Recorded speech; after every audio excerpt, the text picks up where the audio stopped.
नमस्कार, आप लोग देख रहे हैं जेके टाइम्स और मैं हूं अतुल शोधन।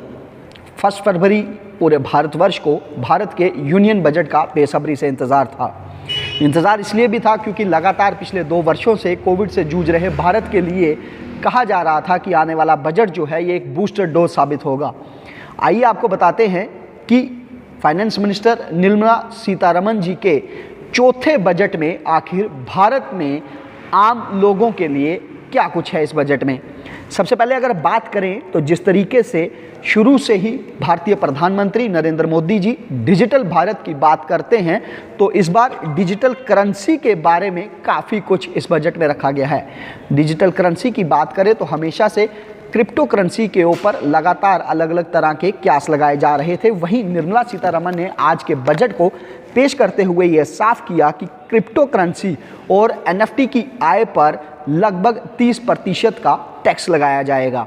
वहीं इसके साथ साथ उन्होंने ये भी घोषणा की कि भारतीय सरकार भी इसी वित्त वर्ष में अपना क्रिप्टो रुपी जो है वो लाने को जा रही है, यानी कि भारत में भी अब जो है वर्चुअल डिजिटल करेंसी लॉन्च करने की बात जो है फाइनेंस मिनिस्टर द्वारा की जा चुकी है। इसी के साथ साथ डिजिटल शब्द में एक और जो नई घोषणा फाइनेंस मिनिस्टर द्वारा की गई है, तो डिजिटल यूनिवर्सिटी बनाने के बारे में भी प्रस्ताव उसका फाइनेंस मिनिस्टर ने रखा है। क्योंकि जिस तरीके से हमने देखा कि पिछले 2 वर्षों से कोविड की वजह से एजुकेशन सिस्टम जो है पूरी तरह से डिजिटलाइज होता जा रहा है, उसी तथ्य पर फाइनेंस मिनिस्टर ने भारत में एक डिजिटल यूनिवर्सिटी को भी स्थापित करने की बात की है। वहीं सबसे अहम जो इसमें हर बजट में रहता है कि हर आम व्यक्ति को, भारत के हर नागरिक को टैक्स स्लैब से जुड़ा हुआ कहा जाता है। तो टैक्स स्लैब की बात करें, इस फाइनेंस बजट यूनियन बजट 2022 और 23 में किसी किस्म का कोई भी टैक्स बदलाव जो है इसमें नहीं किया जाएगा। वहीं आईटीआर भरने के बाद अगर उसमें किसी किस्म की कोई गड़बड़ हो गई है, कोई गलती हो गई है, तो 2 वर्ष तक उसमें करेक्शन का प्रावधान भी जो है इस बजट में रखा गया है। वहीं डिफेंस सेक्टर में आत्मनिर्भर भारत को ध्यान में रखते हुए एक बड़ी घोषणा फाइनेंस मिनिस्टर ने की है। फाइनेंस मिनिस्टर की अगर हम बात माने तो लगभग 68% बजट जो है वो लोकल भारत में बनने वाले डिफेंस इक्विपमेंट्स के ऊपर खर्च किया जाएगा, यानी कि आत्मनिर्भर बनाने के लिए संपूर्ण रूप से इस सरकार द्वारा जो है वो कोशिशें जारी रहेंगी। वहीं एनपीएस की बात करें तो एनपीएस में टैक्स सीमा 10% से बढ़ाकर 14% कर दी गई है। वहीं टेलीकम्युनिकेशन सर्विसेज की बात करें तो 5G को इसी वित्त वर्ष में लागू करने की बात फाइनेंस मिनिस्टर द्वारा भी की गई है। वहीं गरीबों की बात करें तो गरीबों के लिए खास इस बजट में है कि प्रधानमंत्री आवास योजना के तहत 80 लाख नए मकान बनाने की घोषणा फाइनेंस मिनिस्टर निर्मला सीतारमण द्वारा भी की गई। वहीं 25,000 किलोमीटर नेशनल हाईवे हर वर्ष बनाने का लक्ष्य जो है फाइनेंस मिनिस्टर द्वारा रखा गया है।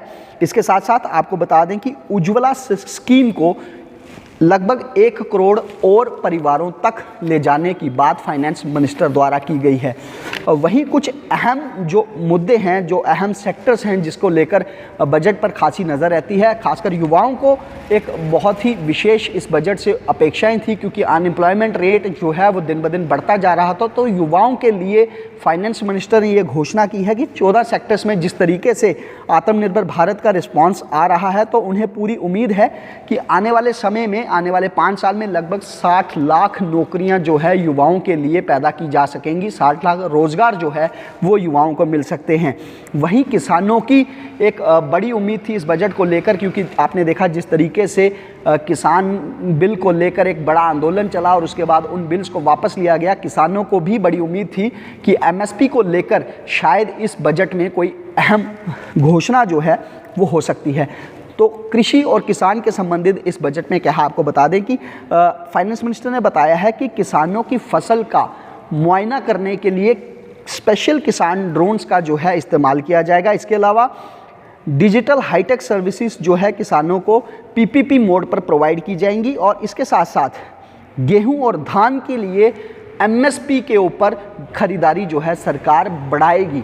ये सब था कृषि में और किसानों के लिए इस बजट में। वहीं अगर हम बात करते हैं एजुकेशन सेक्टर की, तो एजुकेशन सेक्टर में राज्यों से फाइनेंस मिनिस्टर ने ये गुहार लगाई है कि एग्रीकल्चर यूनिवर्सिटीज़ का करिकुलम जो है वो रिवाइज़ किया जाए और ऑर्गेनिक खेती और ज़ीरो बजट खेती के ऊपर जो है वो बल दिया जाए, ताकि कृषि में भी जो है भारत तेज़ी से आगे बढ़ सके। वहीं इससे पहले भी हम आपको बताते हैं कि शिक्षा के सुधार के लिए डिजिटल यूनिवर्सिटी की स्थापना भी फाइनेंस मिनिस्टर ने अनाउंस की है। वहीं 1 क्लास 1 टीवी चैनल प्रोग्राम को पीएम ई विद्या जो है 12 चैनलों से बढ़ाकर लगभग 200 चैनल्स तक पहुंचाया जाएगा, ताकि हर राज्य में उसकी क्षेत्रीय भाषा में बच्चों को ई डिजिटल जो सुविधा है पढ़ाई की वो प्राप्त हो सके।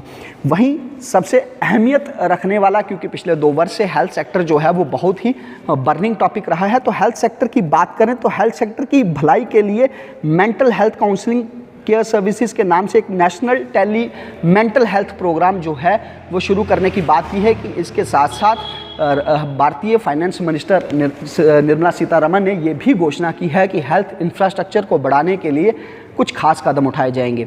अब इस पूरे यूनियन बजट 2022-23 को हमारे राजनीतिक लोग किस तरीके से देखते हैं और बिजनेसमैन किस तरीके से देखते हैं, इसकी राय सीधे उन्हीं से लेते हैं। आज जो बजट पेश किया गया है, बजट जब भी पेश किया जाता है नौजवानों के हित के बारे में किया जाता है, किसानों के हित में बजट पेश किया जाता है, आम गरीब जनता मजदूर लोगों के हित के बारे में उनको देखते हुए जो है बजट पेश किया जाता है। लेकिन आज हमें कुछ कहीं ना कहीं ऐसा लग रहा है कि हमारे नौजवानों भी ठगे ठगे दिखाई दे रहे हैं, हमारे किसान भाई भी ठगे ठगे दिखाई दे रहे हैं, और मज़दूर लोग भी, छोटे दुकानदार भी, इनके बारे में तो कोई प्रावधान इन्होंने रखा नहीं है। तो फिर बजट किस चीज़ का है? युवाओं के लिए जो है सरकार दावा कर रही है कि आने वाले समय में 60 लाख नौकरियां 5 वर्ष में दी जाएंगी, इसके ऊपर क्या कहेंगे? देखिए, ये आप भी जानते हैं, सारे पब्लिक जानती है, आज का युवा भी जानता है। जब 2014 में भाजपा की सरकार आई थी, तब हमारे माननीय प्रधानमंत्री श्री नरेंद्र मोदी जी ने ये कहा था कि हम हर साल 2 करोड़ लोगों, नौजवान युवाओं को रोज़गार देंगे। वो ग्राउंड पे क्या हुआ वो हमसे आप बेहतर जानते हैं। तो मुझे लगता है जैसा पहले बेवकूफ़ बनाया गया 2 करोड़ लोगों को, बच्चों को रोज़गार देने के लिए, ऐसा ही अब 5 सालों में 60 लाख लोगों को रोज़गार दिया जाएगा। तो ये कहाँ तक सच्चे हैं, कहाँ तक ये खरे उतरते हैं, मुझे तो इन पर कोई भरोसा नहीं है। तो हम लोगों को बेवकूफ़ बना रहे हैं। अब हिंदुस्तान के जो नौजवान बच्चे, जहाँ ये किसान लोग जो मजदूर हैं, ये इतने बेवकूफ़ नहीं रहे जो इन्होंने 7 साल हमें बनाया। महंगाई के ऊपर आप क्या कहेंगे कि ये बजट महंगाई के बारे में कितना खरा उतरता है? देखिए, ये सारे लोगों ने बजट देखा है, महंगाई के ऊपर इन्होंने कोई बात ही नहीं की, चुप्पी साधी रखी। आज 2014 में जो डीजल पेट्रोल के दाम थे, आज जो 2022 चल रहा है, तब से इन्होंने उनके डबल रेट किए हैं।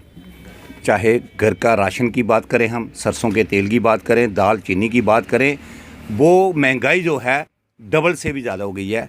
चाहे वो निर्माण क्षेत्र की बात हम करते हैं, आज लोहे की कीमत करते हैं 3500, 3800, 4000 रुपया सरिये के रेट थे, आज 7000, 8000 रुपया सरिये का रेट है। महंगाई पे आप खुद देख सकते हैं कि महंगाई किस कदर बढ़ी हुई है। आज जो ये बजट पेश हुआ है, इसके लिए माननीय श्रीमती निर्मला सीतारमण जी और प्रधानमंत्री जी का बहुत बहुत धन्यवाद। उन्होंने सामान्य वर्ग, किसानों और शिक्षा के क्षेत्र में एक मजबूत कदम आगे बढ़ाते हुए भारत को आत्मनिर्भर बनाने के लिए ये जो बजट पेश किया है, उसके लिए बहुत बहुत धन्यवाद। इसके ऊपर अतुल जी मैं यही कहूँगा कि इन्होंने बड़ा हो हल्ला मचा रखा था कि ये जो बजट आने वाला है 1 फरवरी को, वो बूस्टर बजट है। तो हम भी बड़े एक्सपेक्ट कर रहे थे कि इस बार का जो बजट है वो अच्छा आएगा, लेकिन मुझे बड़े अफसोस के साथ कहना पड़ रहा है कि इस बजट में किसी के लिए भी कुछ नहीं है। सबसे पहले मैं किसानों के बारे में बोलूँगा। किसानों की मांग थी एमएसपी लागू करो, एमएसपी के ऊपर इन्होंने मात्र आश्वासन दिया है, रिटर्न में अभी भी कुछ नहीं दिया। मतलब किसानों को फिर से सड़कों पे आना पड़ेगा। हेल्थ सेक्टर में कुछ नहीं दिया, कोई मेंटल हेल्थ प्रोग्राम शुरू करने वाले हैं, उसकी ज़रूरत भी पड़ेगी, वैसे भी व्यापारियों के कामकाज तो है नहीं है, तो मेंटल ही होना है। हेल्थ सेक्टर में इन्होंने कुछ नहीं दिया। जॉब्स के लिए जब इन्होंने 2014 में गवर्नमेंट बनाई थी, तब ये कहते थे कि हम हर साल 2 करोड़ जॉब्स देंगे। अब वो हो नहीं पाया। अब उसको कम करके ये कह रहे हैं कि हम 5 साल में 60 लाख नौकरियां देंगे।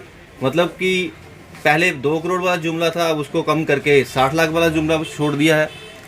गृहिणियों के लिए कुछ नहीं किया, ग्रॉसरी आइटम्स, खाने पीने के आइटम्स को बिल्कुल सस्ता नहीं किया गया, उसके ऊपर कुछ नहीं बोला गया। गैस सिलेंडर्स के रेटों के बारे में कुछ नहीं किया गया।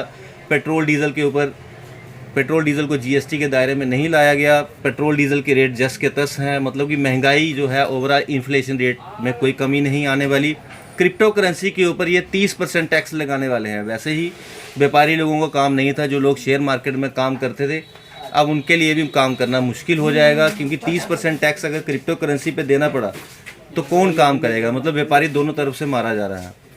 तो ओवरऑल मैं यही कहूँगा कि ये बजट जो है वो, इस बजट को जो एक्सपेक्टेशंस थी व्यापारियों की या सैलराइज लोगों की, उनको भी टैक्स में कोई राहत नहीं दी गई। तो ये बजट मेरे लिए ज़ीरो है, फेलियर है। Thank you. ਜਿਹੜਾ ਬਜਟ ਪਾਸ ਕੀਤਾ ਗਿਆ ਇਹਦੇ ਯੁਵਾਵਾਂ ਕਿਸਾਨਾਂ ਦੀ ਗਰੀਬ ਔਰ ਮਿਡਲ ਕਲਾਸ ਲੋਕਾਂ ਦੀ ਇਹਦਾ ਕੋਈ ਫਾਇਦਾ ਨਹੀਂ ਹੈ। ਦਿਨ ਪ੍ਰਤੀ ਦਿਨ ਪੈਟਰੋਲ ਡੀਜ਼ਲ ਖਾਣੇ ਵਾਲੇ ਤੇਲ ਮਹਿੰਗਾਈ ਦੇਖੋ ਦਿਨ ਪ੍ਰਤੀ ਦਿਨ बढ़ती जा रही है। ठीक है, ਜਿਹੜਾ ਬਜਟ ਪਾਸ ਕੀਤਾ ਗਿਆ ਕੁੱਲ ਮਿਲਾਈਏ ਇਹ ਅਮੀਰ ਲੋਕਾਂ ਵਾਸਤੇ ਅਮੀਰ ਲੋਕਾਂ ਨੂੰ ਫਾਇਦਾ ਹੈ, ਗਰੀਬ ਲੋਕਾਂ ਦੀ ਇਹਦਾ ਕੋਈ ਫਾਇਦਾ ਨਹੀਂ ਹੈ।